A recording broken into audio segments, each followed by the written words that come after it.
David Niven in The Answer.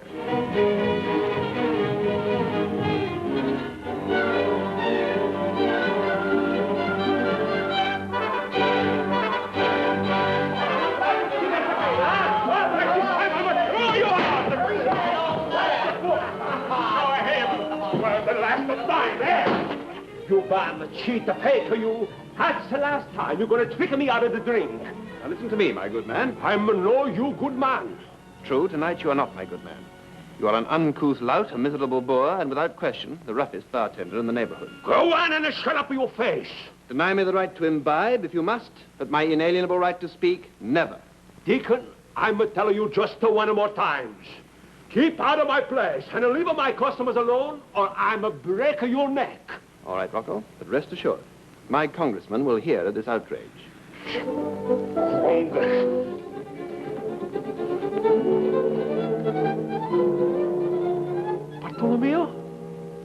Bartolomeo? No, it's not possible. It's me, Uncle Rock. Oh, Bartolomeo.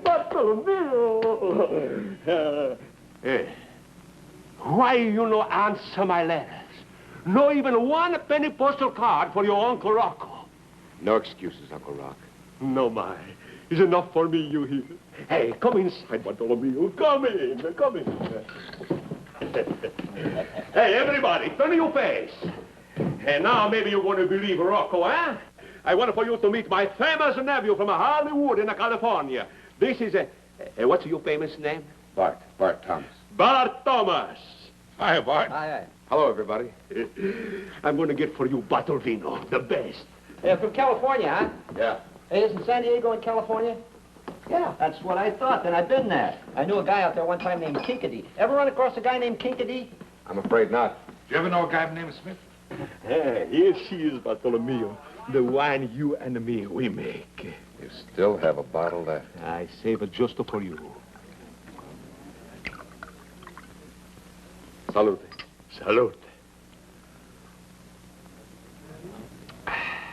Say, Uncle Rock, set the boys up with whatever they're drinking. On me, of course, huh? Sure.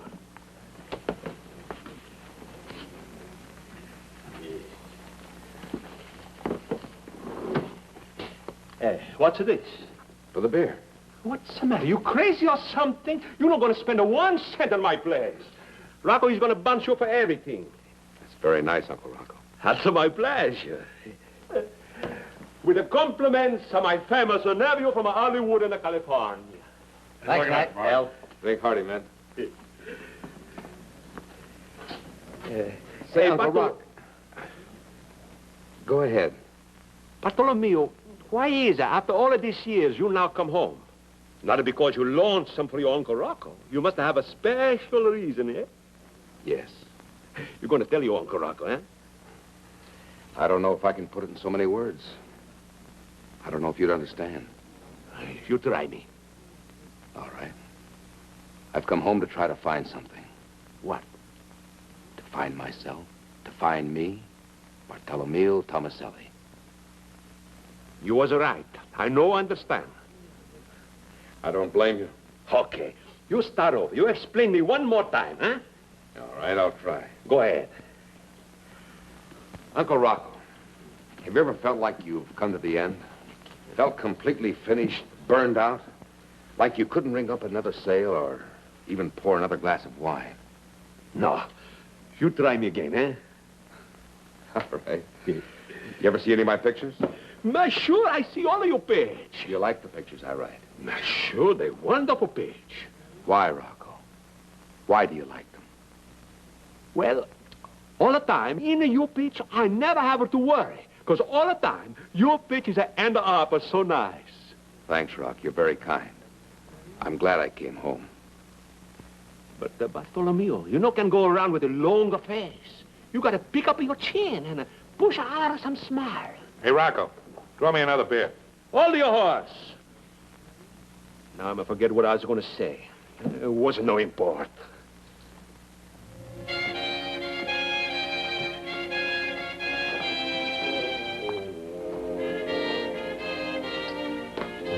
What a shape on that destroyer. The world should be in such a shape. Hey, Bartolomeo, I forgot to ask. You married? No? That's so good. I've got just the perfect recipe for to cheer you up. Please, Uncle Rocco. Shut up your face and leave it to me. Uncle Rocco, he knows what's best. Get yourself over here. Hey, Dolores. Hey, you like for me to give you an introduce to my famous nephew from Hollywood in California? Did you say Hollywood? That's right. Dolores, I want for you to have the pleasure of meeting my nephew, Bart Thomas. Bart Thomas?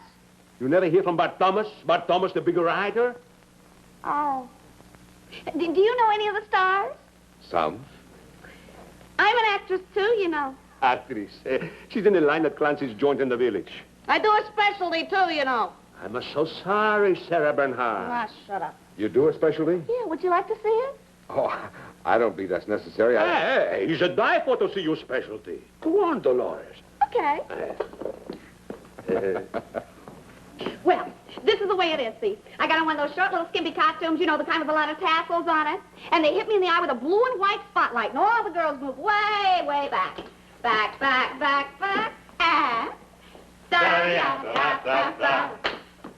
Da-da-da-da-da-da. Da-da-da-da-da-da. Goody-woody-doo-doo-doo. Yeah. Pretty good, huh? Now dig this. This is the Egyptian motif. Da-da-da-da-da-da. Da-da-da-da-da-da. Da-da-da-da-da-da. Goody-woody-doo-doo-doo. Hey, Dolores, what about the old one? Yeah, sure. That's the one.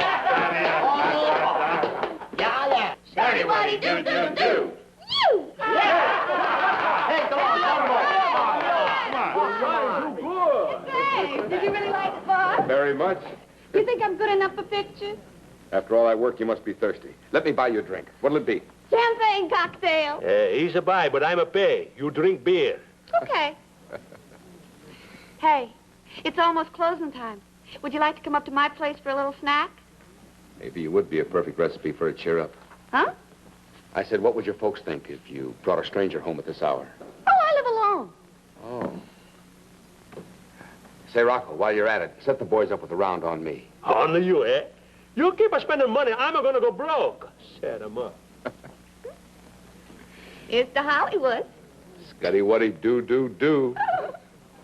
Bottoms up, everybody. There's plenty more where this came from. That's what I like to hear. Well, here we go. Hey. For he's a jolly good fellow, for he's a jolly good fellow, for he's a jolly good fellow, which nobody can deny, which nobody can deny. Hey, look. He's in again. A lovely rendition, gentlemen, a lovely rendition.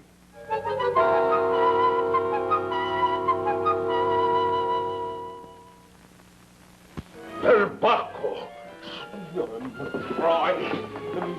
Please, Uncle Rocco. I want to talk to the gentleman. That's no gentleman, that's the deacon, and you're not gonna talk. I'm a try just to fake out before he's tricky you also. Now, Uncle Rocco, take it easy. He won't trick me. That's what do you think? That's what I know. Okay, it's your funeral, but watch out for his tricks. All right, I'll watch out. Come on in, Fred. Thank you. You are indeed a jolly good fellow. All right, Deacon. What's the trick? Show me your gimmick. Well, it's no gimmick. This is strictly a legitimate proposition. Here we go again. Allow me to explain the rules. These books are your books of reference, the encyclopedia of knowledge. So I see. And what's this? This is a manuscript containing a play which will one day be acclaimed as the greatest dramatic work of all time. This is the manuscript of a play. A manuscript that contains absolutely nothing. Then you're a writer? Despite the opinion of these jeering jackasses, I am. What do you write? Letters to your mama? That bum ain't no writer. Hey, Deacon, if you're such a hotshot writer, show us something you wrote. Yeah. Show us what you got in that old notebook, Deacon. Come on. Unveil a play of such scope and magnitude that it is destined one day to alter the whole course of human events. Unveil this play for the first time in front of a bunch of howling heretics like you. Never. Oh, please, Deacon. Don't go off in a huff. The boys were only fooling, weren't you, fellas? Yeah, sure. Can't you take Come on, Joe. Come on. What's the matter? What's going on? Hi, Joe. Just in time. Oh, look Oh, who's here. Joe, come on in. The deacon's working again. Ah, the deacon. Well, you going to show me your gimmick? Honey, why do you waste your time on this phony? Oh, now, wait a minute, Dolores. How about it, Deacon? I repeat, your books of reference, the Encyclopedia of Knowledge. Now, 2 bits a question, or 3 at the cut rate price of half a buck. Ask me anything in the world, anything from A to XPO. I'm afraid I don't follow you. Watch yourself, Bartolomeo. Allow me to simplify. These volumes contain the accumulated knowledge of our civilization, listed alphabetically from A to Z. You, therefore, will be able to check the accuracy of any statements I may make. You follow me so far? I'm with you. Now, for 25 cents a question, or 3 for 50 cents, I am prepared to give you the answer to any question you may ask me on any subject whatsoever. That is, from A to XPO. From A to XPO? My dear fellow, it will be at least 2 years before I know the answers to everything from A to Z. Impossible. Try me. That's the trick. That's how he's beat everybody out of the drink. Despite the fact that Rocco finds it impossible to comprehend such a prodigious feat of intellect, it is, in fact, true. I do know everything. That is, from A to XPO. Yeah, exactly. Brother, this I've got to see. The deacon's got another sucker on the hook. Ask him something, Dolores. Oh, me? Yes, you. Well, what'll I ask him? What difference does it make? You heard the man. He knows everything. Who's the 13th president of the United States? Rudimentary, my dear girl, rudimentary. President, P for president. Look it up, sir. 13th President, Millard Fillmore. Born Summerhill, New York, January the 7th, 1800. Died Buffalo, New York, March the 8th, 1874. Term began 1853. 13, here it is. Millard Fillmore, Whig, Summerhill, 1853. Absolutely correct. Naturally. Oh, no, Uncle Rocco. He's no trick of me. Bah. That'll be 2 bits, if you don't mind. Not so fast, Deacon. Sailor, ask him a question. Oh, yeah. Let me see. How many miles to Mars? Ah, tricky question. Very tricky question. It is? Why? Because the distance between Mars and the Earth is constantly changing with every fraction of a second. This is due to the exceptional eccentricity of the orbit, 0.0933 to be exact. Save the talk. Give the answer. Mars, M. Distance at or near opposition, 35 million miles, 63 million miles. Absolutely correct to the last digit. Might as well keep going. 3 for 50, you know. Hey, I got one. Shoot. Shove off, sailor. Yeah. Who won the batting crown in the National League in 1951? Yeah. Baseball? Oh, that's a shame to take the money. Stan the Man Musial won the batting crown for the National League in 1951 for the 5th time in his career. The other times were 43, 46, 48, and 50. A mark of 355. Well? He's right. You can't beat him. I still think it's a trick. A stoop of mead or a posset of burnt sack, maybe? Bartender, a triple muscatel, if you please, my good man. That's the last time I'm going to tell you. I'm no you good man. You see, Bartolomeo, is something a fish. No, Uncle Rocco, nothing is a fish. Get a glass, please. Why don't you quit kidding with him? I'm not kidding. And not this. This is too good for the deacon. Oh, please, Uncle Rock, just this once. You see, I tell you, he's going to trick you. That's just it, Uncle Rock. He hasn't tricked me. The deacon here has displayed a truly prodigious feat of intellect. This time, Bartolomeo, I'm taking your money. Ambrosia, nectar of the gods. My beloved benefactor, to you. To you, one and all. Deacon? Deacon?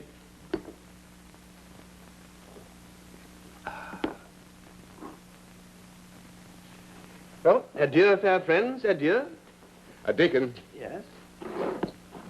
you're a character, and I like characters. So you have this one on me, huh? Jackpot tonight, eh, my good, friend? And I'm also know you good friend. To paraphrase the immortal bard, the grape's the thing. My beloved benefactor, I thank you. Forget it. I really would like to repay you for all this, but unfortunately I have nothing to give. Except perhaps a question. That won't be necessary. No, please, I insist. Anything that tickles your fancy. It's on the house. Well, as a matter of fact, any question? As I said before, my dear fellow, anything that tickles your fancy. Well, there is one question. And if you answer it, I'll buy you all you can drink. All I can drink. Bartolomeo, you crazy? Perhaps. Is it a deal, Deacon? One question? One question.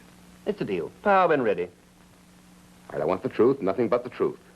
Exactly what is this epic world-shaking play of yours all about? Bravo! Bartolomeo mio, I will love you. At last, somebody got old Deacon over the griddle. Well, Deacon, let's have it. All right, come on, Deacon. Put up or shut up. He'll never answer this one. He must answer. Well, Deacon? You know, Bart, judges, bartenders, cops, social workers, and fellow, shall I say, intellectuals have all tried to pry out of me the story of this play, but have I told them? Never. However, you, my beloved benefactor, you I shall tell. Bravo! Wait, you are the chosen ones. You will be the first to hear The Answer, a play in 3 acts by Chatsworth Clark Morgan. Chatsworth Clark Morgan. Quiet, please. The time, the present. The place, the United Nations building. We are in the laboratory of Professor Schweinstein. Schweinstein, get it? Twice as smart as Einstein. Oh, Deacon, really? The laboratory is a rather antiseptic-looking room, constructed on various levels. Up here, upstage, is a large clock. The time, exactly 8 p.m. Immediately beneath the clock sits the announcer. He's flanked on either side by television cameras and microphones. And here, on the next level, immediately in front of him, is a group of elderly, rather scholarly-looking men. And here, center stage and dominating everything, is the machine. With its subhuman shape and ever-changing and pulsating lights, it looks for all the world like some strange creature from outer space. Actually, it is the final achievement in the electronic field. It is the electronic calculator brain. Now the announcer speaks. War has been declared. The 2 mightiest nations on earth are poised to strike. Poised to write the final chapter in the long and bloody history of man's inhumanity to man. Poised to write goodbye forever to all civilization and to all mankind. As you all know, a shaky 24-hour truce has been arranged through the efforts of the United Nations. Of these 24 hours, less than 4 remain. 4 fleeting hours which will determine the fate of every man, woman, and child on this earth. Seated before me now are the greatest scientists and scholars of our day. At a cost of 20 precious hours, these men have been flown here from all the 4 corners of the earth. For without their wisdom, we could not even hope to find a solution. And here at last comes Professor Schweinstein himself, giant of the scientific field and humble humanitarian. Then the professor enters here, stage left. He's slightly bent, has a kind face and a gentle voice and a gentle manner. Slowly he walks back up the levels towards the announcer, who goes on speaking.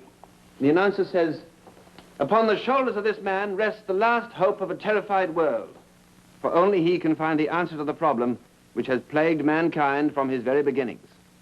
Only he can find the answer that will bring world peace. If he should fail, then we shall all perish before the dawn of another day. Professor, the hopes and prayers of all peoples everywhere are centered upon you. Good luck, and God be with you." Then the professor walks slowly down the level. When he comes to the group of scholars, he looks over his shoulder at the clock and says, "Gentlemen, I will be brief. As you well know, for some time I have held the theory that there is no problem, however complex, that cannot be solved by mathematical formula. You see before you the electronic calculator brain. Without this instrument, our task would be completely hopeless. For not only can this machine calculate at a fantastic speed, but also it can think. Think and reason far more intelligently than we can, but also without human frailty and without human emotion. However, before it can think and reason, it must have the necessary knowledge with which to do so. We, therefore, must arm the brain with the wisdom of the centuries. Each of you in turn will step up to the machine and impart your own wisdom as clearly and as concisely as possible. As you are all the leaders in your own particular field, this will represent the concentrated knowledge of our entire civilization. I don't have to remind you that the clock is ticking on inexorably. You may speak in your own tongue because the calculator brain reduces all languages to a common denominator of mathematical symbols. If, and I repeat if, there should be an answer, this light here will go on. Immediately the autotype will go into action and the written answer will come out here.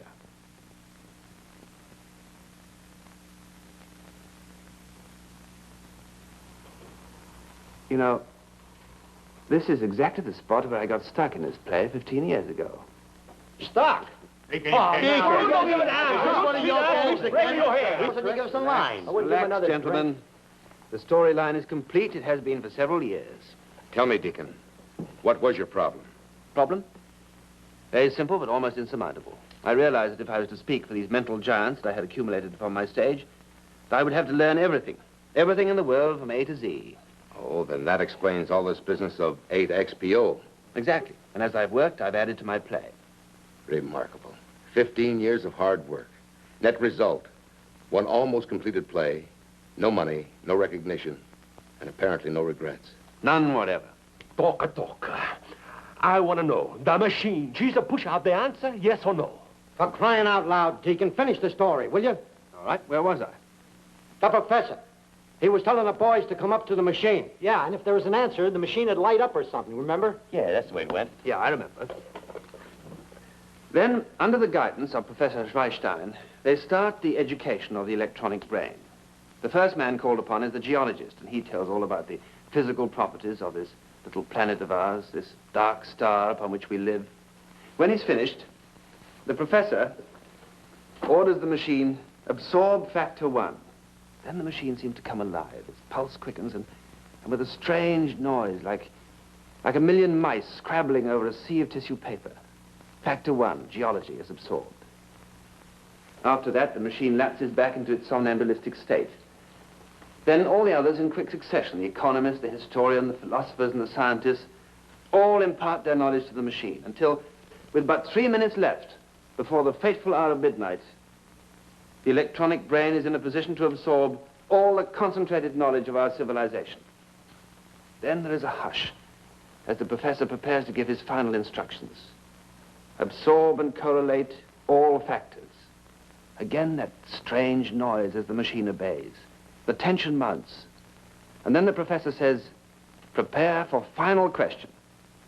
Let X be the answer for world peace. Solve for X. Then the electronic tubes glisten and gleam and the whole machine throbs and pulsates in a Herculean effort. Only 2 minutes left. Will there be an answer?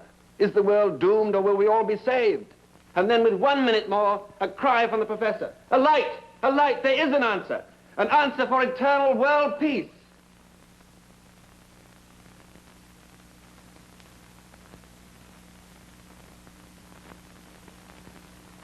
One. I am the Lord thy God. Thou shalt have no other gods before me. 2. Thou shalt not make unto thee any graven image. 3. Thou shalt not take the name of the Lord thy God in vain. Remember the Sabbath, to keep it holy. Honor thy father and thy mother. Thou shalt not commit adultery. Thou shalt not bear false witness against thy neighbor. Thou shalt not covet. Thou shalt not steal. There's one more. Thou shalt not kill.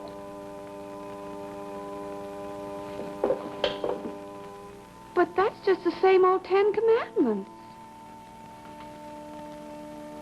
Same old 10 Commandments. Oh, Deacon, where are you going? Nowhere special. Maybe I'll go down by the river for a few minutes and think a while. I'll walk with you.